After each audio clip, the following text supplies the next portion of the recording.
Colin Mosley here. It's a pleasure to be here with you guys. Yeah, like Tony said, we're going to kind of go through this, what we call tackling the coding interview here. And, first we'll go over a quick background about us, and then we'll get into what we're going to go over. So we'll have an agenda here. So next slide, Tony. That's just a little picture of us. Sorry, I should have had it up first. But yeah, a little picture our mom made of us. As you can see, we're identical twins, if you couldn't tell from us. But yeah, just some days when we used to be cute. Now we're all old and not as attractive as we used to be.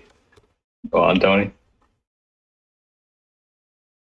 All right, so real quick, we'll go over our what we call Mo's Bros career progression. So we went to UT Austin. We started as computer engineering majors before we transferred into petroleum engineering, where we got a degree and worked in the oil field as field engineers. So you see, our first job was at Halliburton, which is actually where we met Tony. Had a few years there. We moved to another company as a field engineer. And back in 2020 during pandemic, I don't know if anyone remembers, but the oil price kind of tanked. A lot of stuff, nobody was going anywhere. We got laid off. And so we, after a lot of back and forth about what we wanted to do, we kind of realized like oil field wasn't for us. It wasn't really what we wanted to do for the rest of our life. And, we kind of went back to what our first, career path was, I guess, when we were in college, which was, programming, coding in general. So we decided to, we're trying to decide whether we want to go back to school or just do a boot camp. We eventually landed on that. We did Flatiron. And afterwards, we landed our first job together. As you can see, these arrows don't diverge. It's because all of our jobs have been at the same place. We worked as microservices developers, Java developers at Citibank in Dallas. And then we finally diverged and decided to leave each other. Micah is currently working as a SRE, a site reliability engineer at Google, which is just a branch off of a normal SWE. And I'm a full stack developer at Bloomberg in New York City. Thank you. So our agenda today, we're going to go over why is data structures and algorithms important? Why are we here? What are we here for?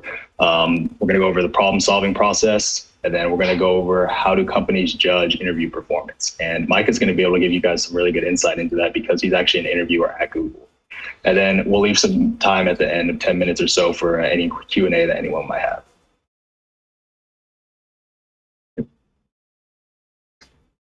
All right, so why are we all here, right? Why do we care about data structures and algorithms?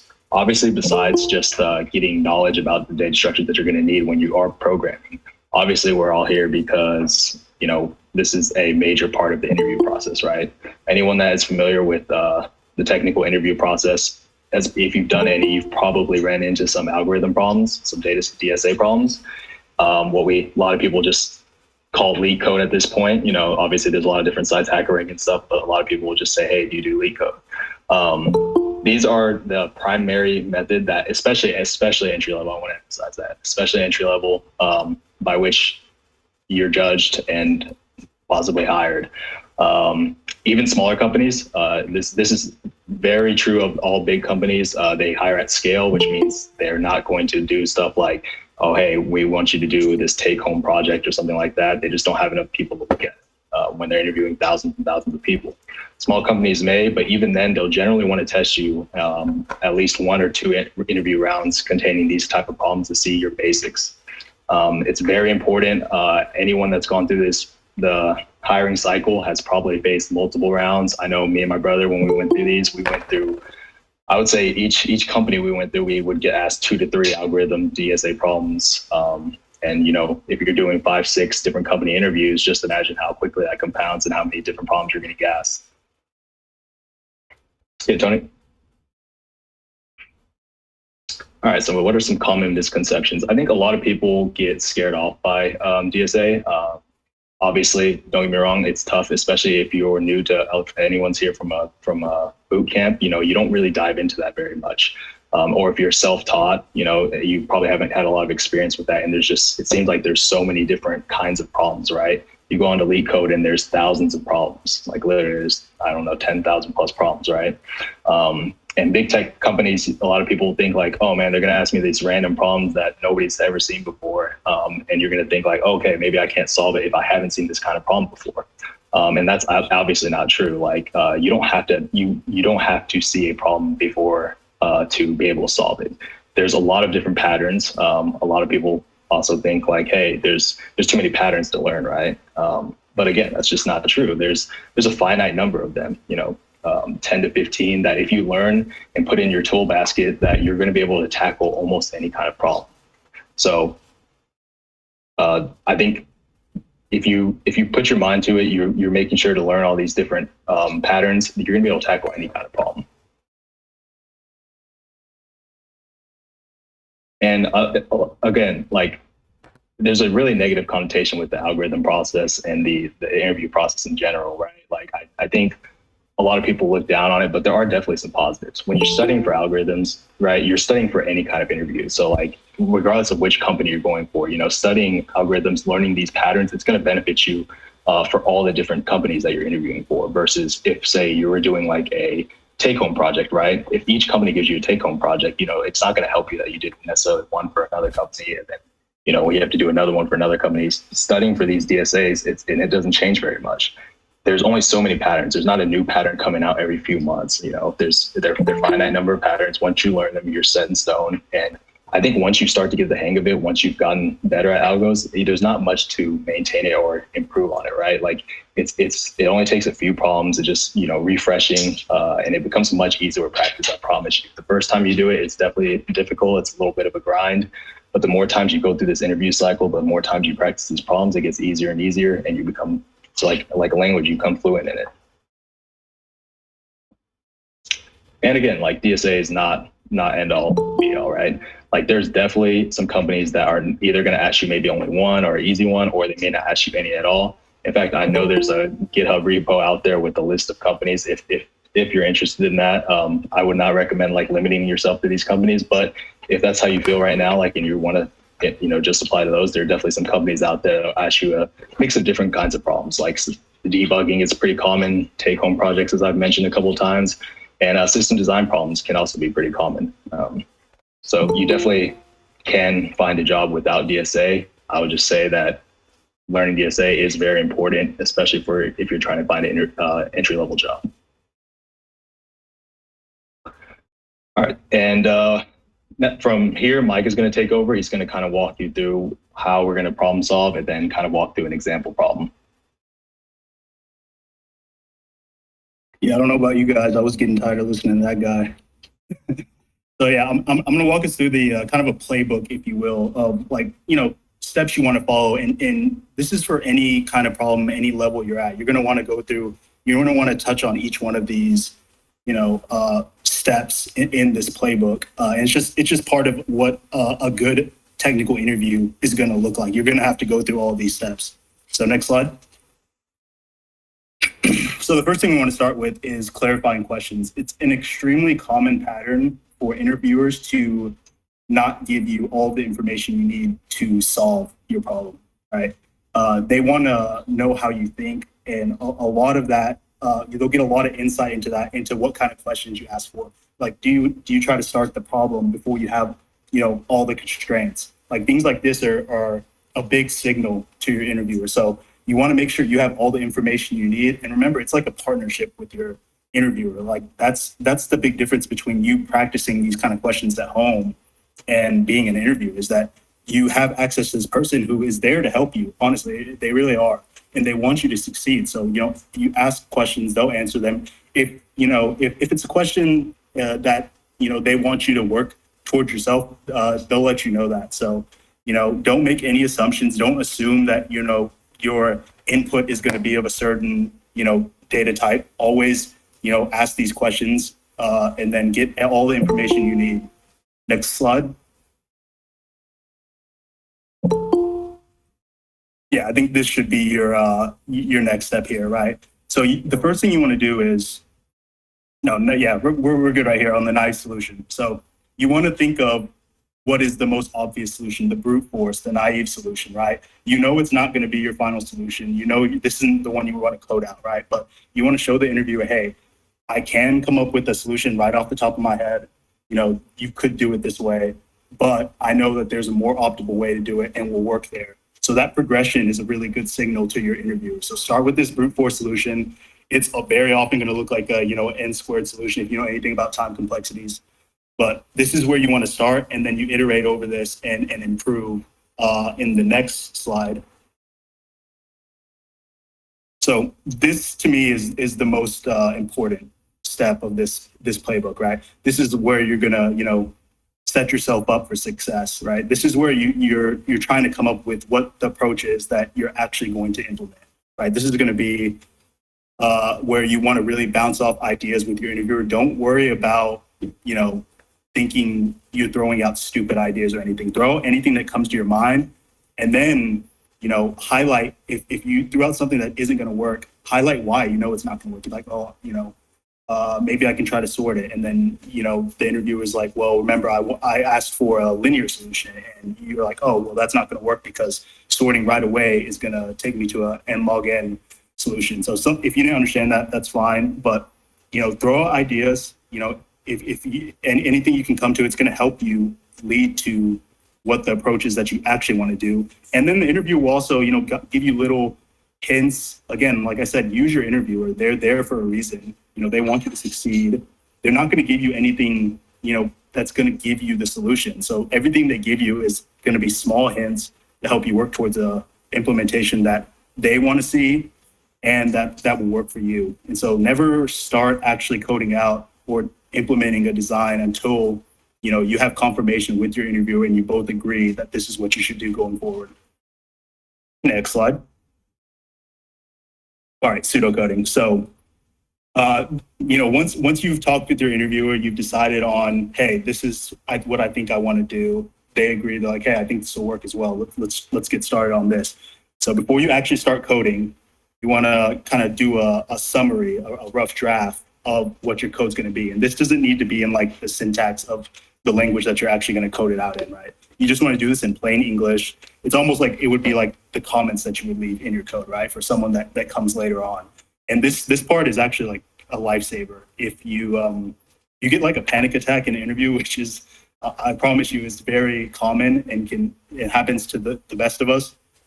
Referring back to your summary in that plain English that you'll understand can be a lifesaver. It's happened to me in an interview. I remember I was like midway through a solution and then like I was having trouble implementing. I kind of like panicked. I was like, I don't even remember where I'm at. Like, what was I trying to do right here? And like, you just start having this panic attack. Just go read back over your pseudocode. Be like, all right, so actually, you know what? I've done this. This is where I'm at. So, yeah, you just want to, like I said, it's just plain English, kind of like a step-by-step, but not in super big detail. Just the main bullet points of what your implementation is going to be. Next slide. All right, so this is the moneymaker, right? Coding your solution. So if you've done the prep, if you've done the design, usually this part is not actually the hard part, right? If you have good coding fundamentals, if you understand the data structures that you're going to use, implementing them is typically not gonna be a problem. So that's why like maybe like the first like 20 minutes or so of your interview, like you're not even coding yet, right? You've typically got 45 minutes to an hour. They usually leave a couple minutes for questions, but like say 50 minutes for an interview. You're not coding for 50 minutes. A lot of that is prep, and that's for a good reason, because that's what's setting you up to code out your solution. Because once you've got your pseudocode down, once you've got an idea that is going to work, this should go pretty smoothly. Just some general tips, that I wish I'd heard, going to my very first technical interviews. Feedback that I got was to use descriptive variable names. Don't use X, Y as your variables, right? Descriptive variable names are as good as like leaving a comment above your variable. It's basically the same thing. So also, this is kind of goes back to like the pseudocode saving your life. Write comments as you go. Like each time you get through a major point in your code, especially like the more complex interviews that are a lot of steps, you want to leave comments as you go. Be like, hey, this part's done. This part's done. That way, like I said, if you lose focus, which is very easy in a 50-minute, heated technical interview, if you lose focus, you can refer back to your comments, the pseudocode, whatever, to get back on track. And yeah, just this last bullet point, just keep in mind that, if you haven't had a technical interview, a lot of times you're not coding in an environment where you can compile and run your code. So you can't rely on like print statements or anything like this, right? Very often your interviewer is kind of like your debugger. Like if you make a obvious syntax error that is just like a misspelling or something, they usually don't even point it out because it's not important, right? Like you're not gonna run your code at the end and see if you pass all these different test cases. They're just trying to follow the flow of your code, make sure you're following good practices, making sure that you're implementing it right. So, it doesn't matter if it compiles or not. And this can actually throw some people off that are used to like, only practicing in leak code where you can always run everything. Next slide there, Tony. Yeah, time and space complexity. If you don't know anything about this, don't worry about it. This is just something that, is usually a very short discussion at the very end of an interview. You'll talk about, in relation to the size of the input that you're given, how does your, code perform as far as how fast it runs, like I said, relative to the input, and then how much space is it, how much memory does it use in relation to that input. So if you don't use any more space, even if they give you 1 million inputs, if you don't use any more space on that, input compared to an input of 10, then you have constant space complexity. So this is also something that usually comes up a little bit in that part where you're brainstorming ideas, right? So you'll be like, hey, the naive solution is this, but this runs on an order of n squared time. It's not a very good solution. So I know we can do something better. What about this? This would run in linear time. So you'll usually have discussed parts of this at least and some of the trade-offs before you even start coding. Then at the very end, you just kind of like hash it out again, make sure that, hey, I do understand what I just coded out completely. I know everything about it. This is the details. Next slide there, Tony. All right, so let's put this playbook to use here, and let's do a quick example here. So hopefully this is easy to see here. This is actually a pretty common problem.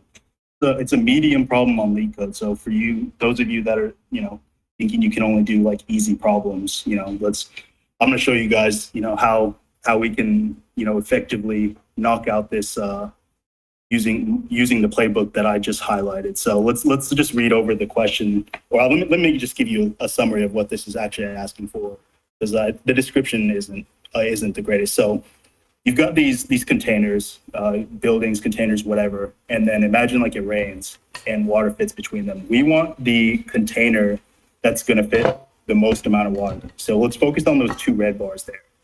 Between those, right, we want the area of water that fits in between. So it'd be the distance between them, the length, and then the height, right? And what's our height? It's one of those two bars, right? It's going to be the shorter of the two bars, because let's say it keeps raining, the water is going to start spilling out as soon as it gets above the shortest bar. So for this, between the red bars, our area is going to be height of 7, the shorter bar, times the distance between the two, which happens to be 7. So 7 times 7, 49.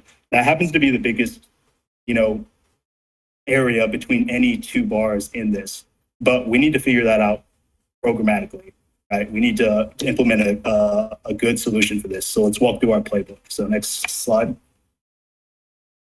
So clarifying questions. This one actually is pretty clear. One, because I'm pasting this from like a Algo site, so they give you all the information right away. Like I said, a lot of times interviewers like to give you an incomplete problem. They want to see how you think, they want to get a signal from that. So they want you to ask a lot of questions. So they'll give you the bare minimum. A lot of times they won't even tell you like, the data type of your input. And a lot of times they'll let you decide all of this on your own. And they'll want to know why you decided to, use the data type you did, the data structures you did, things like that.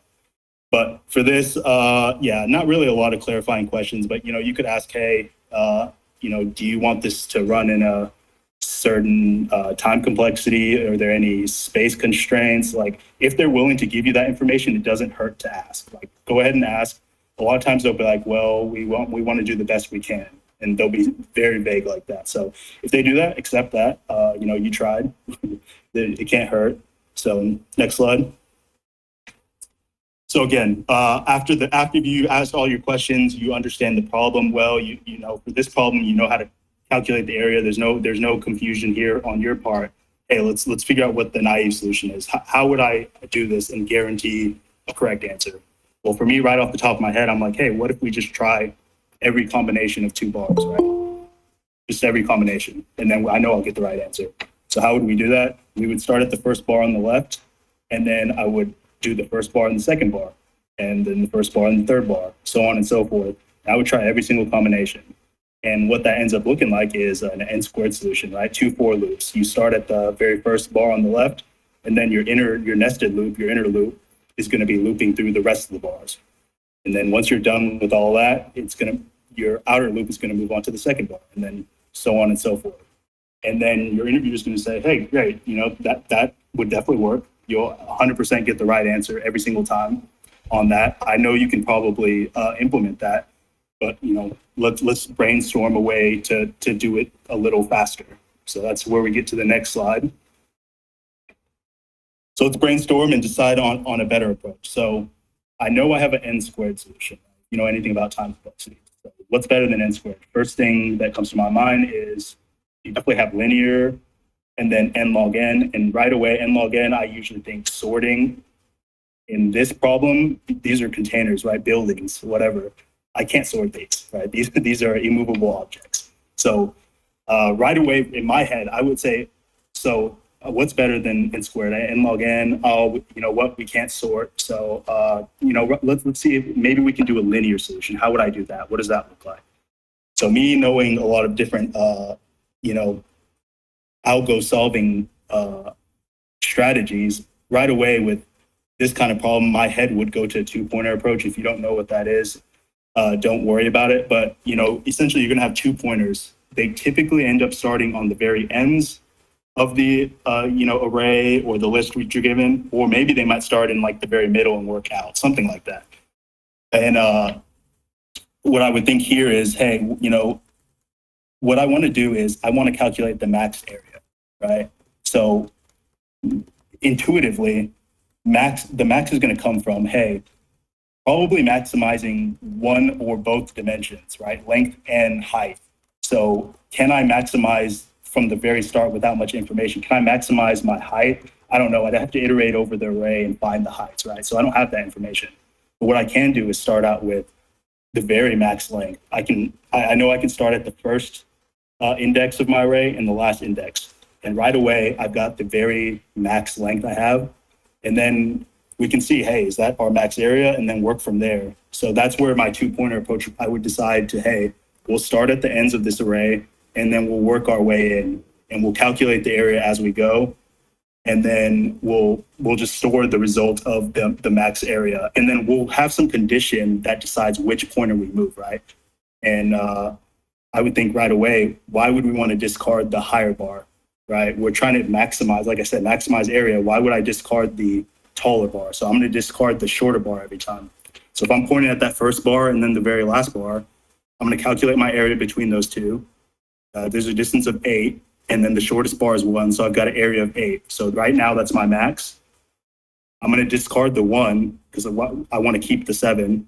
So I'm going to move my pointer on the left to the next bar, and now I'm pointing at the 2 red bars. And then so on and so forth. I'm going to do that all the way until what would be the end condition for this? When we can no longer calculate any more areas. And that would be when the 2 pointers are at the same index, right? There's no distance between them. There's no area to be calculated. And that sounds like it's not important, but even if there's a distance of 1 between them, right? You could have the 2 very, 2-mile tall buildings, that are, 1 space away from each other, and that could be your answer. So you got to go all the way until your pointers cross. And then your interviewer would say, hey, you know what, this actually sounds like the optimal solution. You're not using any more extra space. This is a constant space solution. This is a linear solution. This is actually the ideal. Let's see if you can implement it. And then so next slide. All right, but again, before we actually start to code, we want to pseudocode it out. And this actually, I went to LeetCode and looked at this problem, and then this was actually, I'm just copying over stuff that I did back from 2020 when, I was fresh out of boot camp, because that's when I first ran into this problem. So, I was following my own advice even back then, and I had pseudocoded. I won't lie, I kind of changed the wording a little bit here, but Yeah, like I said, this is going to be done in plain English, easy for even someone that doesn't code to really understand. No syntax whatsoever. You don't see any syntax in there. And yeah, so on this, I say we create pointers, point them at the ends, initialize our max to 0. We'll create a loop that runs until the pointers cross over. That's our end condition. Each iteration, we calculate the area. If the area is greater than the current max, replace the max. Makes sense. And then, move the pointer that's pointing at the shortest container at that time. Sounds good. This sounds like this is everything I need to implement my solution. And it's even in kind of steps that I can kind of follow. So next slide, Tony. All right, so then, right, again, all the planning work is done. You've got your pseudocode. Let's code it out.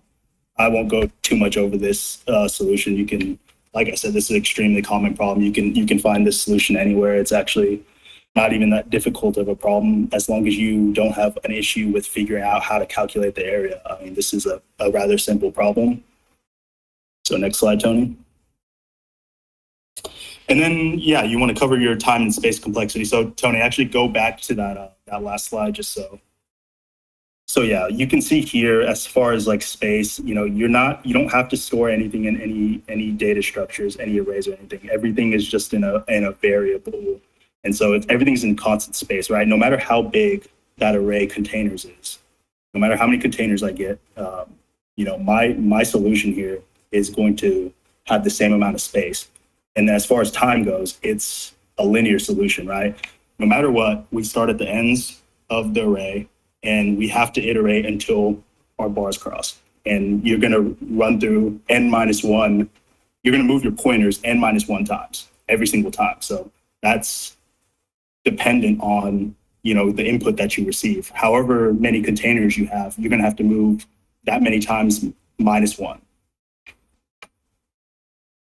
Next slide, Tony. Next slide. All right.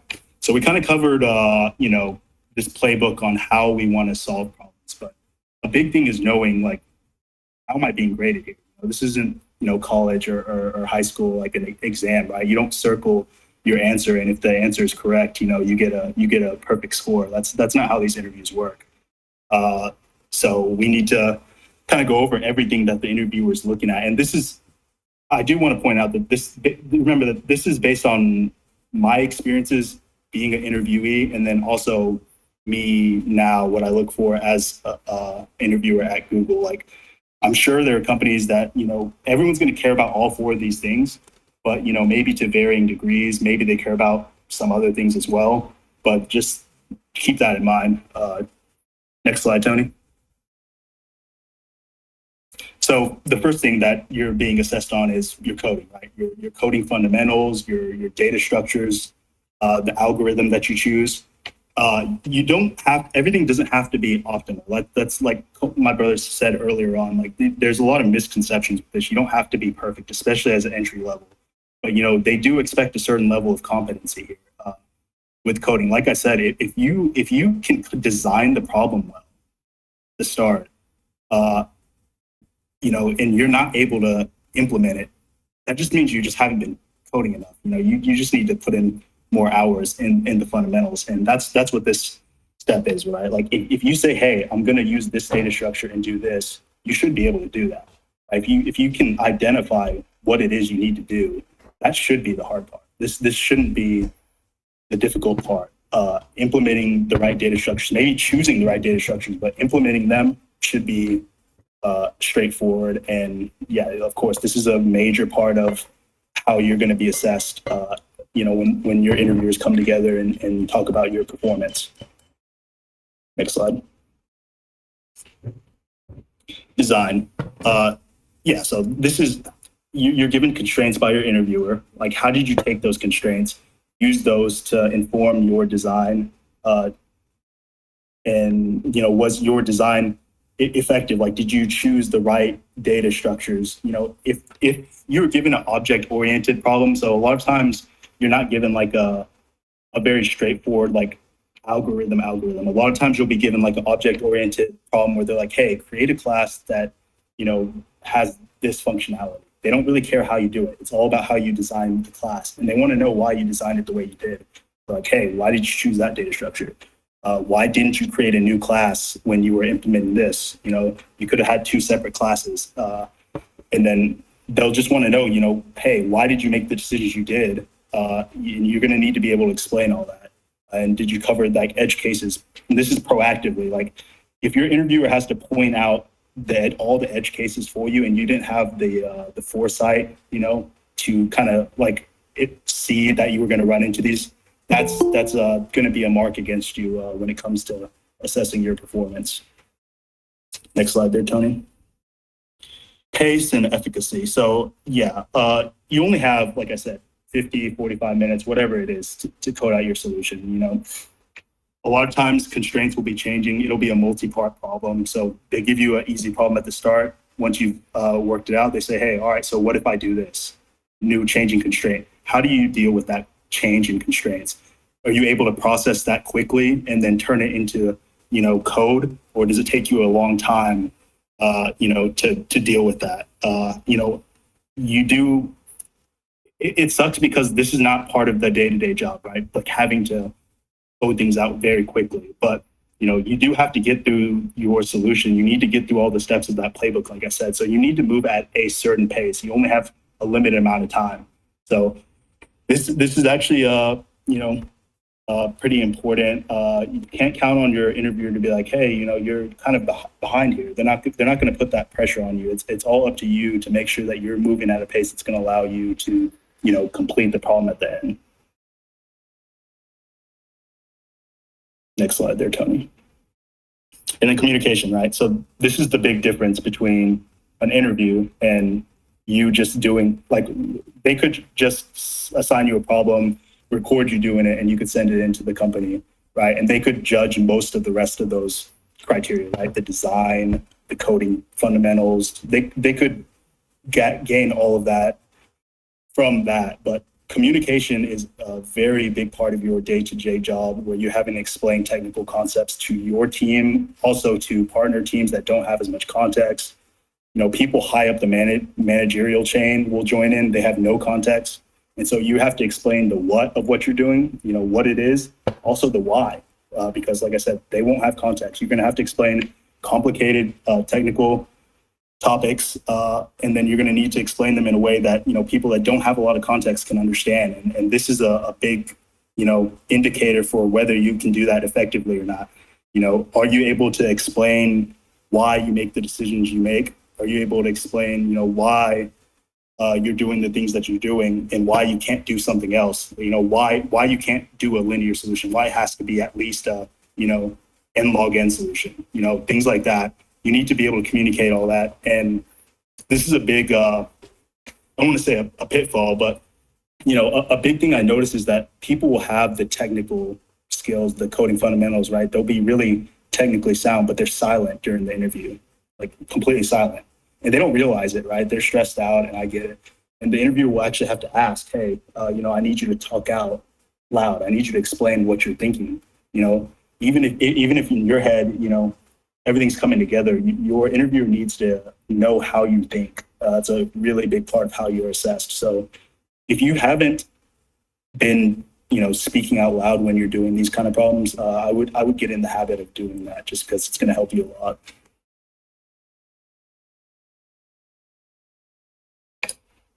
And yeah, that's pretty much what I had to get through. My brother's going to talk a little bit about the company that's kind of hosting this talk right here. Yeah, guys, like mentioned earlier, this is all thanks to Tony and Hanuilo. It's a company that was created by our good friend Tony here, and it's created for people like I'm sure many here are from boot camps or from non-traditional backgrounds, just like we were. Anyone that might be self-taught or doesn't have a CS degree, or even if you have a CS degree, it can be useful, right? There's a big gap when you graduate from these boot camps, or if you're self-taught, right? I don't know what boot camps everyone's gone to, but I personally didn't feel prepared for technical interviews. I was not prepared to, like, right when I graduated, go pass algorithm problem. Like I didn't have the knowledge of all the data structures I needed to know. I definitely didn't have the knowledge of the different patterns that I needed to know and the different strategies to tackle these problems. And even like little things like this, right? Like that Mike is saying, like, oh, okay, like step-by-step pseudocode, stuff like this. Like I wasn't really prepared for that. And so like what this company is trying to do is like kind of bridge that gap and give you a resource to prepare you for this. And obviously there's a few different services here. It's one-on-one mentorship with somebody like Tony, Micah, myself, doing mock interviews, which I would highly recommend doing this with, not necessarily doing it through Honolulu, but you could go do it with a friend. Like Micah said, practicing talking out loud during an interview, practicing doing an interview like you're about to do a true interview it's a whole different game. Like if anyone's familiar with like basketball, right? Like there will be people that can hit 95% of their free throws when they're just in a court empty, right? They go into a game when there's a bunch of noise and stuff and they shoot like 50, 60%. If that didn't make sense to anyone, it's just percentages, right? Like it's literally the same thing. You will get nervous if you have never done a technical interview.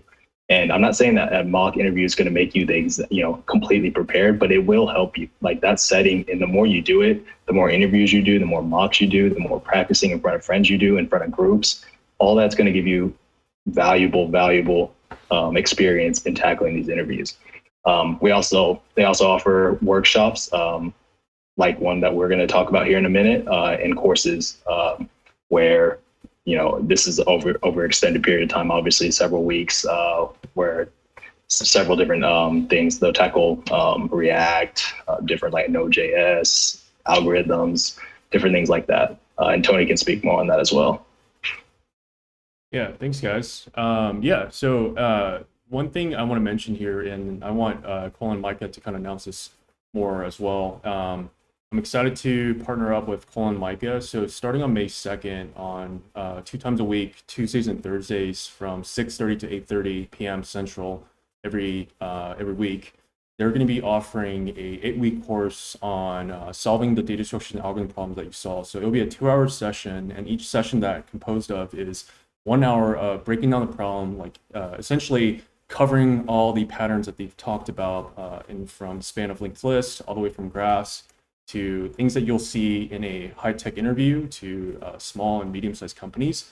And so if you want to really learn how to essentially gain confidence and learn from the guys that broke into the big tech companies like Fang essentially and get that confidence, definitely feel free to look at the website and register for your spot on that link that you see on the very front page. So honolulu.com/courses. The spots are limited. They can only take a certain amount of people. And so that way we can focus on helping the students out in a smaller group setting. And so, if you see a lot of opportunity to really work on your skill sets, not by yourself in a group setting that you saw at your bootcamp, feel free to go check that link out, and also kind of sent that link on the chat of Google Meets. And so, like I said, the course is registration spots are limited. It will start in a couple weeks, and so definitely a great opportunity for the ones that are looking for more confidence building in terms of their coding skill sets. Okay, all right, but that's it for me. But anything else from Colin and Micah on that one?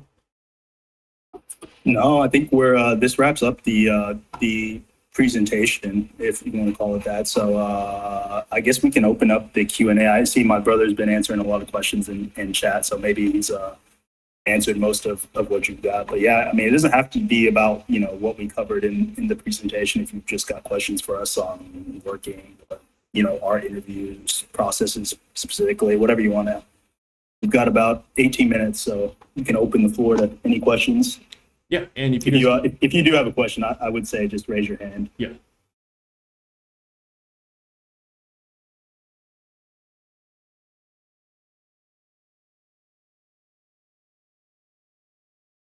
No questions?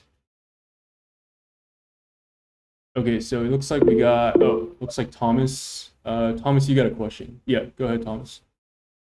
Yeah, so I just graduated at boot camp and excuse me, I'm about to start the interviewing process here. I've been practicing a lot on LeetCode, but one of the things that I struggle with the most is not being able to use, just like a console log or like, IPDB set trace or something like that will allow me to see that data coming through if I'm using like a for loop or something like that. What do you guys recommend for using like sort of tools like that to be using on, LeetCode or HackerRank or something like that? So on those platforms specifically, I mean, you should be able to console log. You should be able to print out, what you're doing.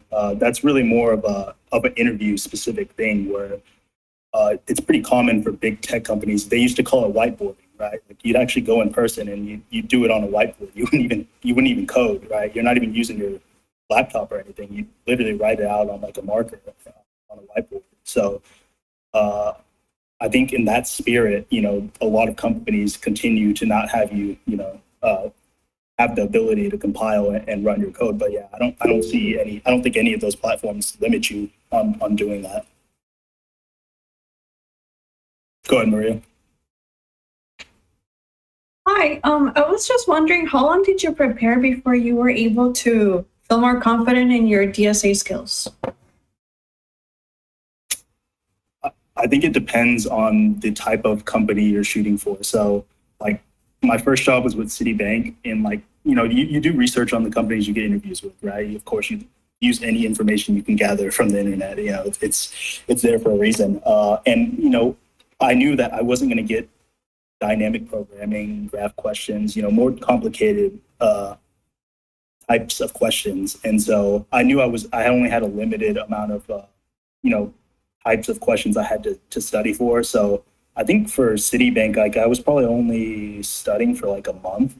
And then obviously, when you're going for like Google and companies like that have these 5-round, 4-round monster on-site interviews, you're gonna have to. I had to step it up quite a bit. I kind of like lived and breathed in LeetCode for about, I would say 2 months, December and January before my interview. Thank you. Yeah, that's also just a really tough thing to answer because everyone's circumstance is different. I want to just like specify that when Micah said like it only took a month there, like we were in the same boat. We were not working at the time. So I want to say like we had no job at all, like not even a part-time job. So we were able to dedicate a lot of time, which obviously it's not a luxury that a lot of people are going to have. If you can only put an hour a day, then just put an hour a day. That steady repetition is still going to help. And it might take you a little longer than a month to truly be ready for a technical interview, but just devote whatever time you can, and it might take you a little longer. But just I would say once you're comfortable with a set number of patterns, or like Micah said, right, like there's some things that you kind of just like know, like, okay, maybe I'm not going to get asked that, like graphs, dynamic programming at some companies are maybe not going to be a huge thing. You don't have to maybe tackle those, but like the basic sliding window, 2-pointers, all those kinds of things like that. Once you're pretty comfortable getting those, tackling easies and medium, you don't have to go for hard level LeetCode problems. Those are pretty difficult. Then you're going to know that you're pretty ready to take on an interview.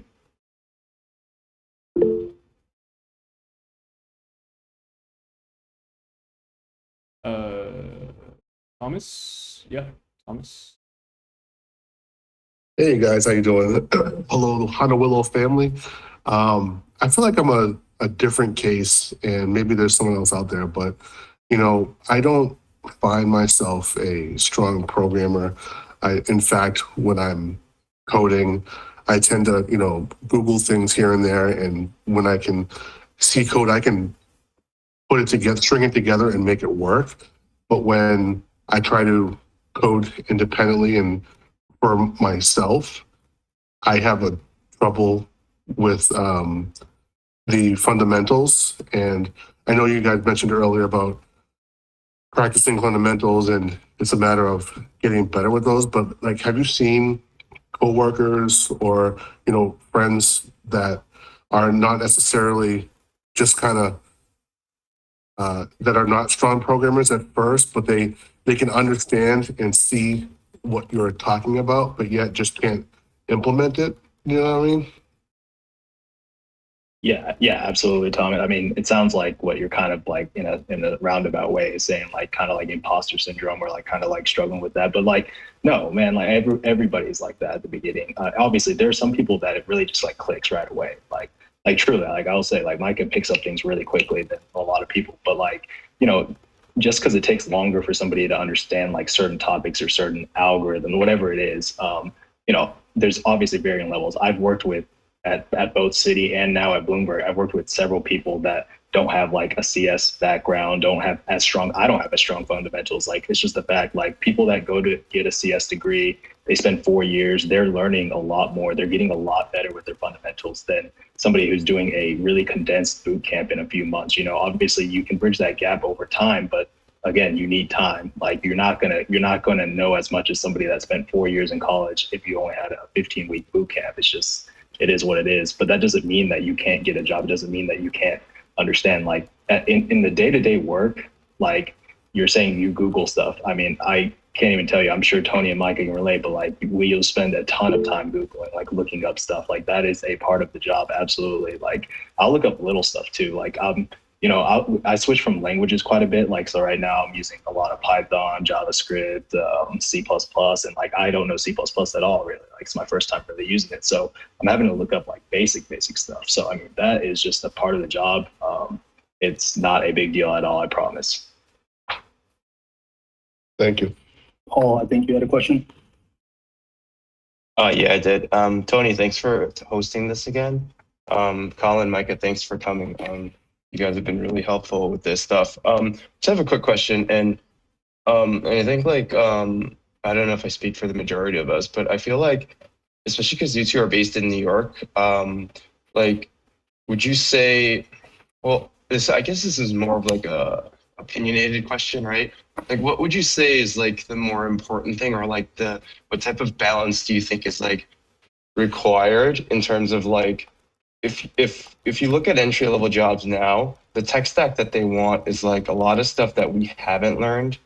And I went to Flatiron, so like I only did probably like you guys, JavaScript, React, Ruby, and Ruby on Rails. So do you feel like there should be like some sort of balance between like learning new tech stack like Java, Python, MongoDB, etc., or like, you know, just focus more on like, you know, just like DSA a lot more harder than learning new tech stacks, and then with this knowledge that you have from what you learned from Flatiron, you should be able to get a job, quote unquote. Like, what do you guys like what are your opinions on that? I'm just curious, because I feel like for the job search, especially in New York, I mean, there's a lot of like tech jobs, there's a lot of entry level jobs. It's just that what they require, I feel like my resume kind of falls flat, or it's like it doesn't hit every single requirement. So it's kind of like a letdown in a sense. It's very disappointing sometimes to kind of get those rejection letters. So I wanted to see what you guys thought about that. Yeah, I wouldn't pay too much attention to the requirements, just because that's like, you know, ideally we would want every single one of these bullet points that we've got on here, and there was every single language on the planet. They say we want 6 years of experience for entry level. The job I got with Google, it said 2 years minimum experience, and I think it also said preference CS degree, which I don't have. And I was only at 10 months experience, and they hired me. So yeah, I wouldn't pay too much attention to that. As far as the rest of that, I think it depends on the type of company you're targeting.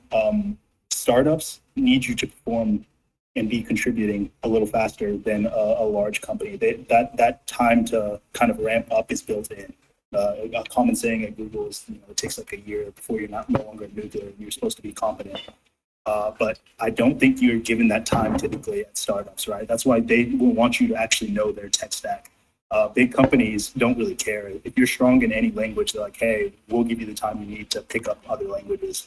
And so, yeah, that's just, you know, the way I see it and what I've experienced. I don't know, Colin, if you know something else. I think just to add one more quick, that's why we have to be muted. One quick thing to that, when you were saying like kind of like where you want to put your balance, like we kind of have strong opinions on this, but it's not across the board. Like people have different opinions on this. Some will say like work on your skills, work on stack. My personal opinion and my brother's opinion, I know because we've discussed this many times, is to really, really put an emphasis on DSA. I mean, like we were doing like, I mean, 100% to be honest, like outside of like, once we got out of boot camp, we didn't touch like learning new languages and stuff like that. Because I'm just gonna tell you, like when you go to a new company, you don't know what they're going to be using there. Like right now, you don't know where you're going to be getting the job, right? You have no idea, and everyone's tech stack is different. So like learning, like let's say you're like, oh, I need to learn a little bit of every language. Well, listen, if you spread yourself that thin, you're not going to know enough about the language anyway. When you get there, in every company, they know your entry level. They're not expecting you to be super great with this language. Like I've gotten tons of time to learn. Mike has gotten tons of time to learn. Most companies, like Mike said, outside of like maybe some startups, will give you time to brush up. And again, you'll have that period like where if you get a job, you have some time also to where you can learn the tech stack if you need to. But you are going to get, most likely, you're going to get asked a DSA problem, right? So personally, I would really, really, really put most of your time and effort into that. Again, if like you're feeling burnt out and stuff and feel like you need to learn some other stuff, like do some projects or something, obviously go for it. I would just recommend that you put most of your time and effort into learning DSA, because it's very important for getting your first job or any entry level job. Thanks, guys. I believe Diana, I think you raised your hand first. Go ahead. Hi, can you hear me? Uh-huh. Yes, we can. Yep. Oh, thank you guys for hosting this. You just kind of touched on it. I had a question about how much do you feel focused on creating new projects versus just hunkering down and focusing on the problem solving? That balance, what would you say? I think they're both important because they lead to different opportunities.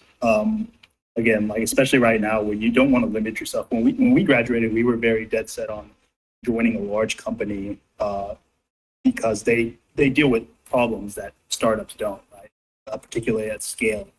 And we limited ourselves to that, but we were in a financial situation where we could do that and say, hey, we'll wait until we can get a job at a large company. And so because of that, we specifically hunkered down on algos, knowing that it's the predominant method of getting the job at those kind of companies. But startups and stuff, a lot of them, you can wow them with the project, but it's going to be hard to get a big company to. They spend like 20 seconds on a resume, so I find it hard to believe that they're going to really spend any time looking at your portfolio. Right? You're going to get them to go through your resume, actually see your portfolio, click on it, open up, you can look at your projects. I don't think it's going to happen realistically, personally, and so that's why we didn't invest a lot of time in it. But if you're wanting to leave your options open for any type of company, a good mix of both is what you're going to want.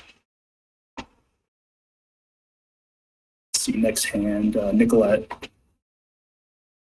Hi. I just wanted to know if you had, when you were originally studying, did you have a specific roadmap that you would suggest when starting to choose the problems that you're looking at? And then also figuring out, I don't know if there's an article or other resources in terms of understanding what patterns there are, so that we can kind of start focusing on those.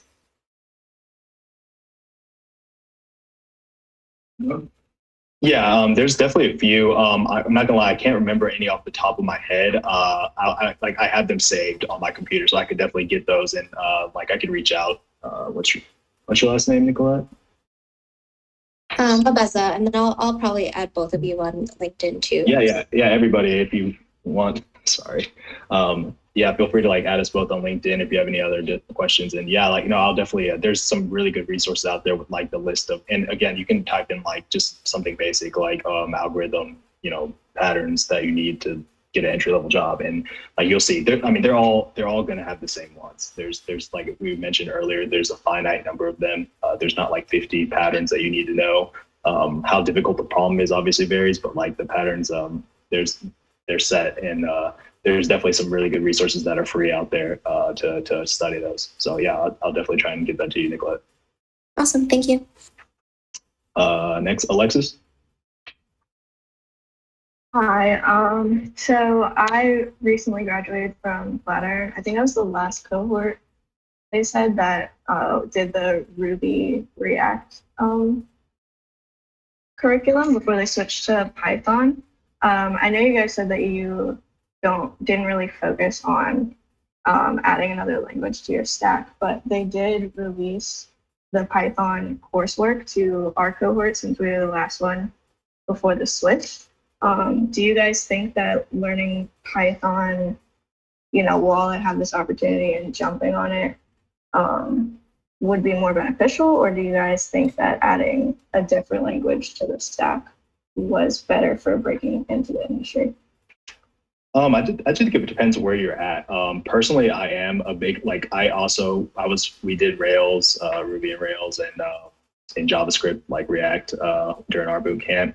And personally, I didn't like the choice of using Ruby. I don't think enough companies use it, to be honest. When I was looking for jobs, I would see 1 in 20 applications where I'd see maybe there was a Ruby on there. So Python is much different. You're going to use Python pretty much everywhere. Even if their services aren't in Python, you use it for scripting.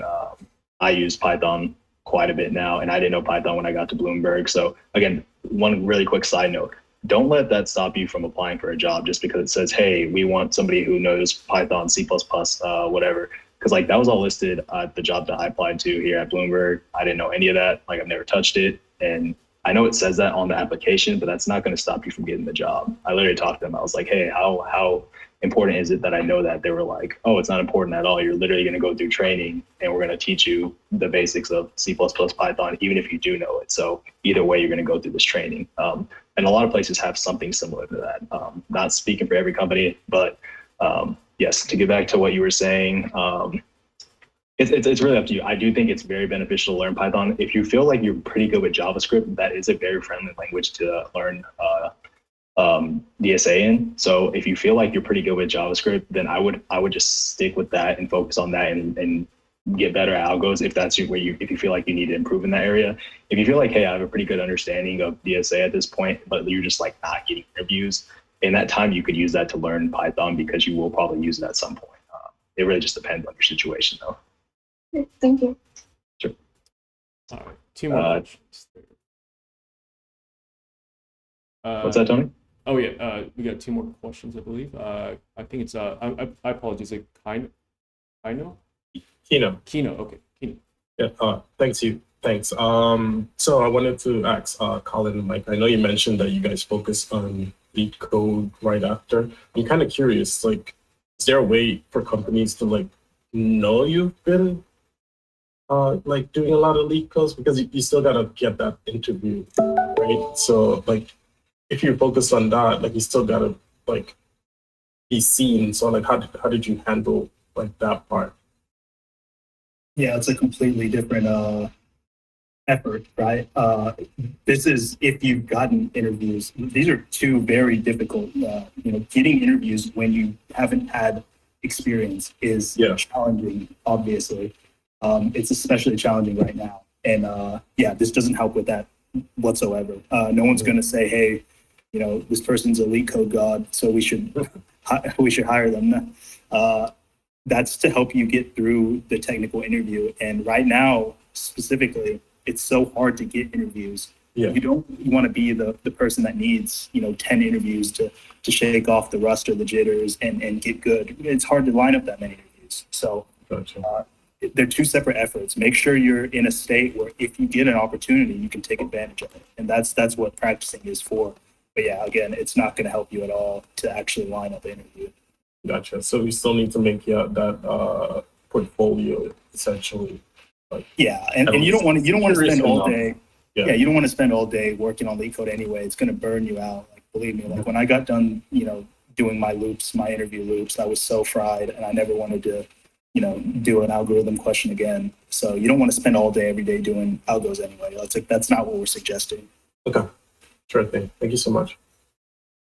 It's Xavier.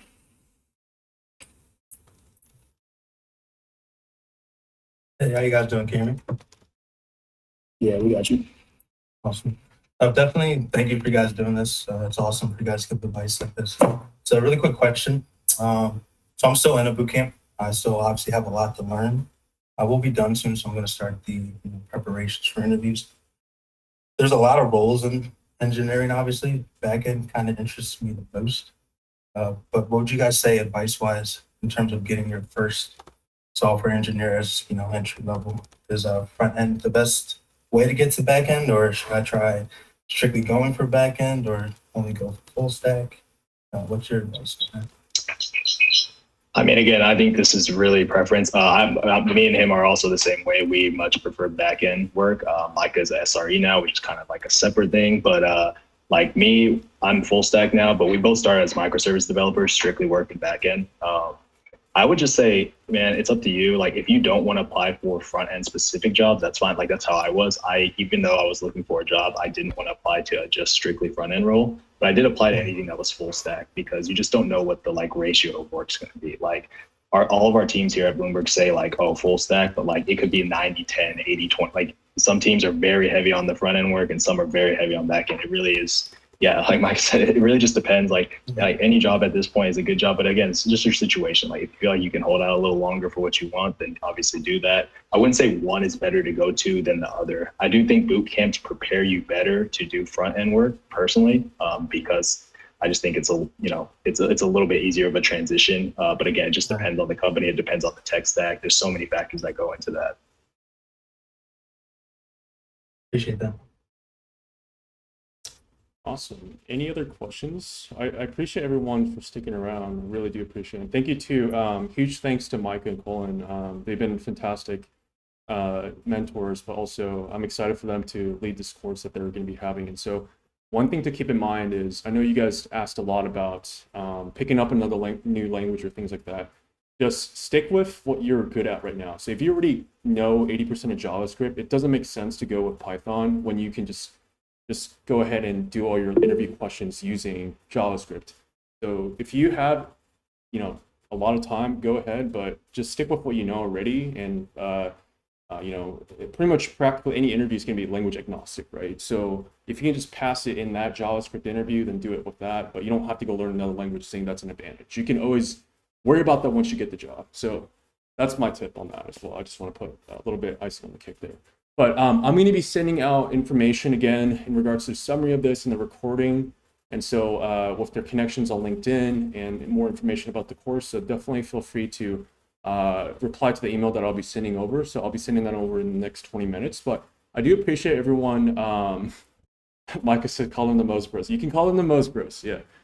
So I appreciate everyone for coming tonight. Definitely look forward to more workshops coming up. But if you do have any more questions, I will send out contact information from that. I have all y'all's emails, so look out for an email from me in the next couple minutes. And so that being said, I appreciate everyone for coming along, and for the ones that are starting on May 2nd, good luck on that course, and see y'all in the next one.